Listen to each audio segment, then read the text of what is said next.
Home sweet home. Add some texture to the colour, and I'm going to give Gandalf a 7 out of 10. So not too bad. Next up is Cosmo, but really this giant glitch monster. And for this, we're going to use Home sweet home. We're going to start by deleting this guy's nose and I'm gonna go to bed. we're then going to make the body look a lot more like Cosmo's, and then delete The house is really shaky. new legs to make it look a little bit more realistic. Then I'm going to do that to both sides, and now it looks like a giant spider. Now we're going to have to use rotated cubes to make the spikes all The house is really, really shaky. time to color Cosmo and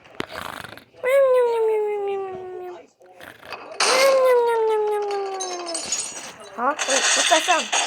Ah! Earthquake! Earthquake! Earthquake!